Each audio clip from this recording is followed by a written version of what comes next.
নমস্কার বন্ধুরা, আজ আমি আপনাদের শ্রদ্ধেয় লেখক বনফুলের লেখা একটি ছোট গল্প পড়ে শোনাবো। গল্পটির নাম যোগেন পণ্ডিত।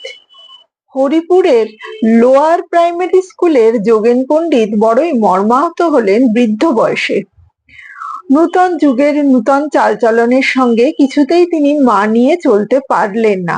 এখনো তিনি ছেলেদের পড়া মুখস্থ করতে বলেন, না পারলে শাস্তি দেন। কানমোলা, চড় চাপড়, বেঞ্চির উপর দাঁড় করিয়ে দেওয়া, কান ধরে হাঁটু গেড়ে বসানো, এসব তো আছেই, বেতও মারেন। তেঁদোর ছেলেদের মারের চোটে আধমরাও করে ফেলেন। এসব ছাড়া আর একটা কাজও করেন তিনি, বরাবরই করে এসেছেন। পাঠশালায় এসে ঘন্টা দুই ঘুমোন। প্রায় ক্রোশখানেক দূরে থাকেন তিনি এক সোনার বেনের বাড়িতে। সেখানে অনেক রাত্রি পর্যন্ত জাগরণ করে তাকে হিসাবপত্র লিখতে হয়। এর বিনিময়ে সেখানে তিনি থাকতে পান এবং সিধা পান। নিজের রান্না নিজেই করে নেন। অত্যন্ত রাশভারী লোক, সকলেই ভয় করে তাকে। ছাত্ররা আড়ালে বলে, মহিষ পণ্ডিত, যেমন কালো রং তেমনই বলিষ্ঠ, চোখ দুটিও লাল, কেউ ঘাঁটাতে সাহস করে না সহসা। এক ক্রোশ হেঁটে প্রত্যহ বেলা 12টা আন্দাজ যখন তিনি পাঠশালায় হাজির হন, তখন তার দুই পা হাঁটু পর্যন্ত ধুলি ধূসরিত। জুতো বা ছাতার বালাই নেই। হাতে একটি ছোট পুঁটলি থাকে। পুঁটলির ভেতর একখানি গামছা, কয়েকটি বই, চশমাটি এবং মশলার একটি ছোট কৌটো ছাড়া আর বড় কিছু থাকে না। স্কুলে এসেই তিনি আদেশ করেন, ওরে জল আন। পাশের পুকুর থেকে ছাত্ররা জল বয়ে এনে দেয়। যোগেন পণ্ডিত পদপ্রক্ষালন করেন। পুঁটুলি থেকে গামছা বের করে পা দুটি ভালো করে মোছেন। তারপর ছাত্রদের সাহায্যে ধরাধরি করে বেঞ্চিগুলি জোড়া দিয়ে দেন। তারপর মশলার কৌটো থেকে একটা লবঙ্গ বা এলাচের দানা মুখে ফেলে দিয়ে পুঁটলিটি সযত্নে বেঁধে ফেলেন আবার। তারপর ছাত্রদের সম্বোধন করে বলেন, যাও, এইবার তোমরা পড়া মুখস্থ করো গিয়ে।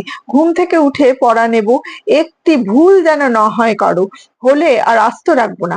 ছাত্ররা বেরিয়ে যায়। পুঁটলিটি মাথায় দিয়ে যোগেন পণ্ডিত জোড়া দেওয়া বেঞ্চির উপর শুয়ে পড়েন।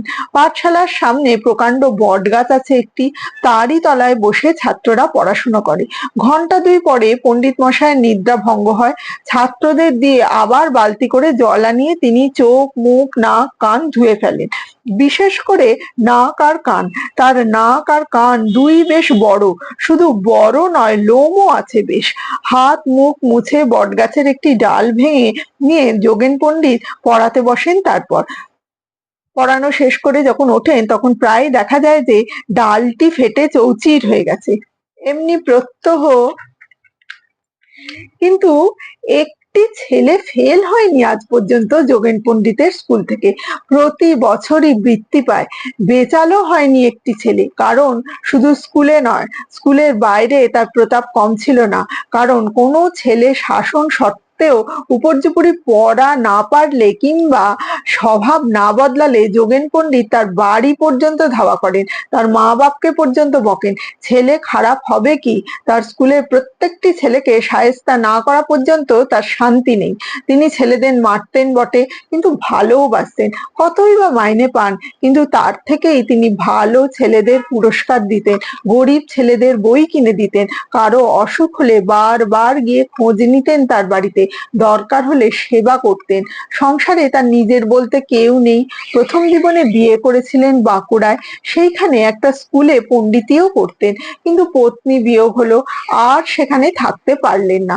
খবরের কাগজের বিজ্ঞাপন দেখে এখানে চলে এলেন। এখানে 25 বছর কেটে গেছে। এখানকার স্কুলের ছেলেরাই তার সব, তাদের উপর নিজের অধিকারও তাই তিনি অপ্রতিহত রাখতে চান। কিন্তু যুগ বদলেছে, তার সাবেক চাল আর সহ্য করতে পারছে না লোকে। এতদিন মুখ ফুটে সাহস করে কেউ কিছু বলতে পারছিল না, কিন্তু নতুন দারোগা বাবু ডেপো ছেলেটিকে যোগেন পণ্ডিত যেদিন গো বেরেন করলেন, সেই দিন থেকেই তার বিরুদ্ধে চক্রান্ত চলতে লাগলো। 6 ফুট লম্বা বলিষ্ঠ যোগেন পণ্ডিতের এমন একটা ব্যক্তিত্ব ছিল যে দারোগা বাবুও সামনাসামনি তাকে কিছু বলতে সাহস করলেন না। কিন্তু তিনি ছাড়লেন না। পণ্ডিতের সমস্ত দুষ্কৃতির বর্ণনা দিয়ে গ্রামের সমস্ত লোককে দিয়ে সই করিয়ে এক লম্বা দরখাস্ত পাঠিয়ে দিলেন তিনি শিক্ষা বিভাগের কর্তৃপক্ষের কাছে। যোগেন পণ্ডিত গুণাক্ষরেও কিছুই জানতে পারলেন না। কিছুদিন পরে দরখাস্তকারীদের মুখপাত্র দারোগাবাবুকে কর্তৃপক্ষ জানালেন যে তদন্ত করার জন্য জেলার ইন্সপেক্টর শীঘ্রই যাবেন। হৃষ্ট হলেন দারোগাবাবু। নির্দিষ্ট দিনে ইন্সপেক্টর ভূতনাথ ভৌমিক এসে হাজির হলেন এবং দারোগাবাবুকে সঙ্গে নিয়ে গেলেন স্কুলে। যোগেন পণ্ডিত তখন তার প্রাত্যহিক দিবানিদ্রা শেষ করে আরক্ত নয়নে পড়াচ্ছেন ছেলেদের। স্কুলে গিয়েই কিন্তু ভূতনাথ ভৌমিক এমন অপ্রত্যাশিত একটা কাণ্ড করে বসলেন যে দারোগাবাবুর চক্ষু স্থির হয়ে গেল। অত বড় জাঁদরেল একটা লোক যোগেন পণ্ডিতকে একবা মাত্র কেঁচোটি হয়ে গেল যেন। তাড়াতাড়ি এগিয়ে গিয়ে প্রণাম করে এক পাশে দাঁড়িয়ে হাত কচলাতে লাগলো কাঁচুমাচু হয়ে। দারোগাবাবু জানতেন না যে ভূতনাথ ভৌমিক যোগেন পণ্ডিতের প্রাক্তন ছাত্র একজন। তিনি যখন বাঁকুড়ায় ছিলেন তখন বালক ভূতনাথকে পড়িয়েছিলেন। যোগেন পণ্ডিতও কম আশ্চর্য হননি। একবার দেখেই তিনি ভূতনাথকে চিনতে পেরেছিলেন। আরে ভূত নাকি তুই এখানে হঠাৎ কি করে এলি? আমি আজকাল স্কুল ইন্সপেক্টর হয়েছি পণ্ডিত মশাই। তাই নাকি? বেশ বেশ, তা এখানে কেন? ও স্কুল ভিজিট করতে এসেছিস বুঝি? যোগেন পণ্ডিতের হাসি আকার্ণ বিস্তৃত হয়ে গেল। চোখ থেকে উপচে পড়তে লাগলো গর্ব আর স্নেহ। লজ্জিত ভূতনাথ ভৌমিক বললেন, না এমনি একটু দরকারে এসেছি, কয়েকটি কথা আছে আপনার সঙ্গে। কি কথা? স্কুলের ছুটি হয়ে যাক তারপরে বলবো কোন। স্কুলের ছুটি দিয়ে দিলেই তো হলো। ওরে তোরা সব বাড়ি যা, ইন্সপেক্টরের অনারে ছুটি দিয়ে দিলাম তোদের। এ আমার ছাত্র জানিস। প্রণাম কর সব। প্রণাম করে স্কুলের ছেলেরা বাড়ি চলে গেল সব।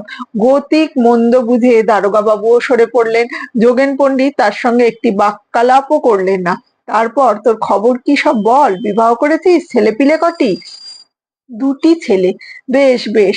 নানা কথার পর অনেক ইতস্তত করে অবশেষে আসল কথাটি ভূতনাথ ভাঙলেন।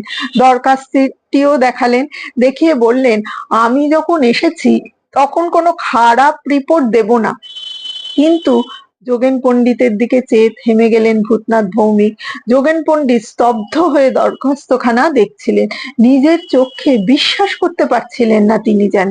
যাদের ছেলেদের জন্য এত কাল ধরে প্রাণপাত করেছেন তিনি, তারা তার বিরুদ্ধে দরখাস্ত করেছে। প্রত্যেকটি সই তার পরিচিত। এদের মধ্যে অনেকে তার ছাত্র। খানিকক্ষণ স্তব্ধ হয়ে থেকে যোগেন পণ্ডিত বললেন, আমি আর এখানে থাকবো না ভূতনাথ, কালই এখান থেকে চলে যাব। কোথায়? যেদিকে দুচোখ যায়। ভূতনাথ যোগেন পণ্ডিতকে চিনতেন, বুঝলেন তার কথার নড়চড় হবে না। কিছুক্ষণ নিস্তব্ধ থেকে তিনি বললেন, একটা কথা বলতে সাহস হচ্ছে না পণ্ডিত মশাই, যদি অভয় দেন বলি। কি বল?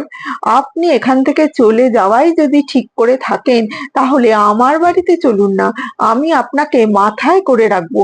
আমার ছেলে দুটির ভার আপনি নিন, তাহলে আমি নিশ্চিন্ত হই। টুরে টুরে ঘুরে বেড়াতে হয় আমাকে। একটু চুপ করে থেকে যোগেন পণ্ডিত বললেন, বেশ তাই হবে। তার পরদিন খুব ভোরে হরিপুর ছেড়ে চলে যাবার আগে যোগেন পণ্ডিত গ্রামের সীমান্তে দাঁড়িয়ে অনেকক্ষণ ধরে চেয়ে রইলেন গ্রামটার দিকে। তারপর চলে গেলেন।